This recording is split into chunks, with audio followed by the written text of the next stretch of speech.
Hello, hello, and thank you for joining me here again. If you have been here before, and welcome if it's your first time here.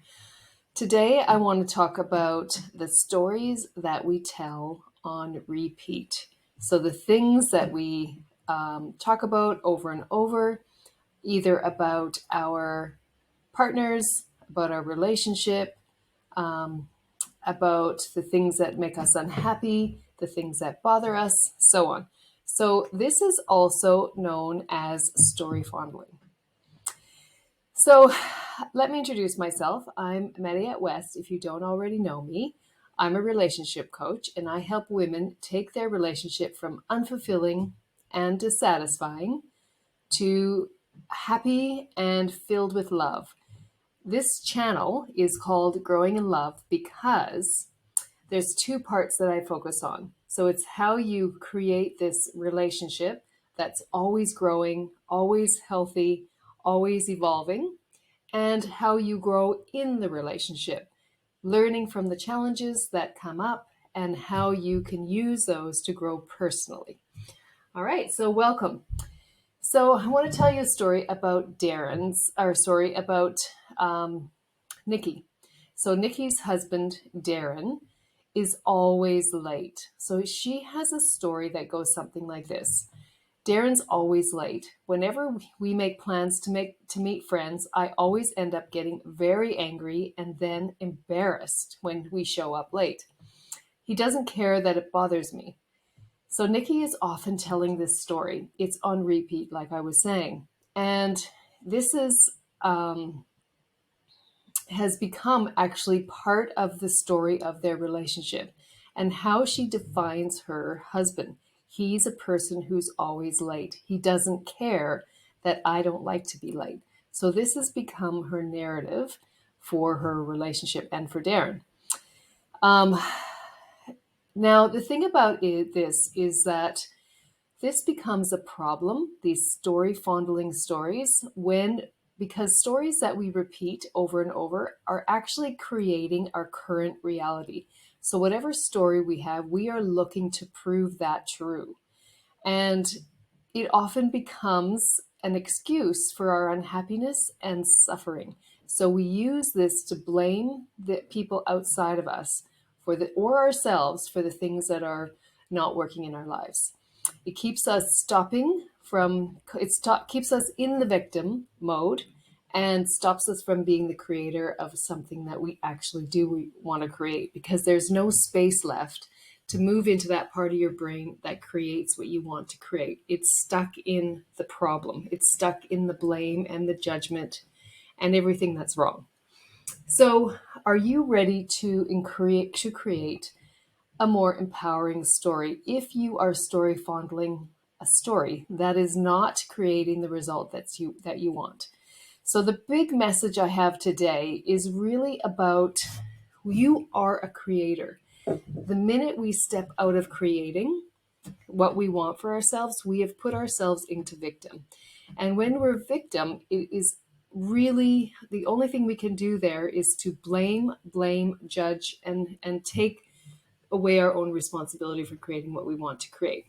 So there's three things I want you to focus on if you want to find out if, first of all, become aware if you are story fondling. So notice the stories that you repeat over and over, maybe about your partner, maybe about your relationship. Maybe you say something like, we never do anything fun together. He's not romantic. He doesn't like to hold my hand, or we never have good conversations, or he tunes out, or whatever the story might be. So notice if you have these story fondling stories that you repeat over and over and over. And ask yourself, is this the story? Has the story defined you, your partner, or your reality? So that's the first step, awareness. The second step is to ask yourself, is this story giving me what I want? Is it serving me? So this is where you are allowing yourself to step out of victim and to step into the creator and empowered person that you are. So you can notice, actually, I don't want this story. I don't want to be focusing on how my partner is always late. I don't want to focus on how he tells embarrassing stories every time we go out. I don't want to focus on how he really isn't capable of communicating or whatever the story might be. Because all of those, when you notice how it makes you feel, if it's not a good feeling, you are choosing to hold on to something that's not serving you and not creating the result that you want. So ask yourself or notice, how am I feeling when I'm believing the story that I am fondling? When I'm repeating this story over and over and over, how does it make me feel? So you want to notice two different sensations, your emotions and your physical sensations. So the emotions might be, and these are the core emotions: mad, sad, glad, scared, disgusted, or excited. So when you're believing this story that you're fondling and sharing with others or saying internally, how does it make you feel? Pause and notice. Really own that this story will create an emotion, and you get to decide if that emotion is the one that you want or not. Our emotions actually come from the stories and the thoughts we think. So when we can realize the power that we have to feel how we want to feel based on the stories and the thoughts that are in our heads, it allows us to really feel empowered and step into the ability to create what we want. So that's the first thing I want you to notice. How is it making you feel emotionally? Mad, sad, glad, scared, disgusted, or excited? And then I want you to notice your physical body. So the physical body actually tells us a lot if we are either what we call shackles on or shackles off. So shackles being, feeling imprisoned. If our body feels tight or tense or sick or uncomfortable, we usually have what's called shackles on. If you're feeling free, peaceful, open, comfortable, you have shackles off. We always want to move towards shackles off. And we want our body to feel relaxed. We don't want to be tight and shoulders up to your ears or stomach doing twists and turns. So your body's always guiding you. If you are believing something that actually is not serving you, if you have stepped out of creator and into victim mode, your body will tell you. So pay attention to those two things, your emotions and your physical sensations. And then, what is the outcome of this story? What happens when you believe this all the time? Does it create a disconnection between you and your husband? Does it make you focus on all the things that he's doing wrong and say, see, there, you did it again? Or does it make you say negative things to your friends about your partner, and then it makes you not feel very good or really wonder why you're with this person? So whatever it is, what is the outcome of the story that you repeat over and over? And ask yourself, is this the outcome I want? And if not, you actually have the power to change your outcome. You don't have the power to change how they are in the world, but you do have the power to change what you believe about it. And when we change what we believe about something, it actually shifts the whole reality that we are in. So the power of that cannot be underestimated. Okay, so that's the second thing I want you to do. Number one, I want you to become aware if you actually are story fondling. And then number two, I want you to notice and ask yourself, what is happening when I believe this story? How do I feel emotionally? How do I feel physically? And what is the result that I'm creating for myself? Do I want that or not? And then number three, you can step into creating. So if you don't like the outcome that you're getting, this is where we get to really get creative and start to create a whole new reality for ourselves. Now, it's not a pretend reality, but the power of choosing the way we want to think in a way that feels truer than the original story that we've been telling, or more empowering, is definitely the power that we have as the person who knows what we're thinking. We are the person at our core who actually is the person watching ourselves think. Our thoughts aren't who we are. They are just what we have practiced and practice, like story fondling, to think. And we get to decide if we want to keep those thoughts. All right, so um, I'm just looking here what I wanted to say about that. So, for example, going back to my story, Nikki realized that being on time was something she really valued. It was important to her. And that we need to know. Why do I get upset when somebody's late around me? It's usually because it's something you value. And when we aren't aligned with our values, then we can definitely feel uncomfortable. But the issue is you don't want to go into blaming other people for not being on time. You are in control of what you do for you. So once she was clear that this was something that was really important to her, and she felt like she wanted to align her actions with this value of being on time. So she had some options here. And this is where once you start to go, okay, I actually value being on time, so I'm going to do what I can to make this happen. Now, we can't make Darren, her partner, be on time, but there are some things you can do. So you can definitely talk to your partner and explain this is really important to me. Being on time is something I value. Um, is there a reason that you aren't on time? Is there something that we can rearrange or work together to make it so that we are on time? So you can ask for support in meeting this need that you have of being on time.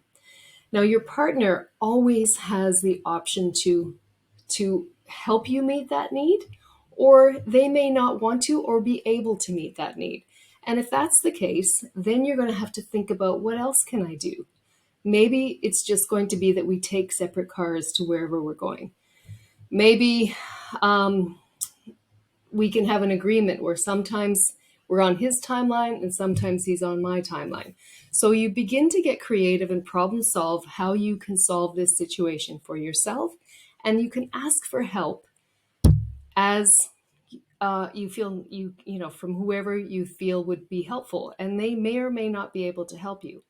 So this is the piece you need to understand. When we have an unmet need, we can ask for support, but nobody is obligated. And we want to be aware if we are really resenting somebody else for not being able to make changes that we need to make for ourselves. All right, so the next part of really being the creator is notice when you've come up with this new way of moving forward. Notice how this makes you feel. Notice what you're thinking about and how does it feel again physically and emotionally.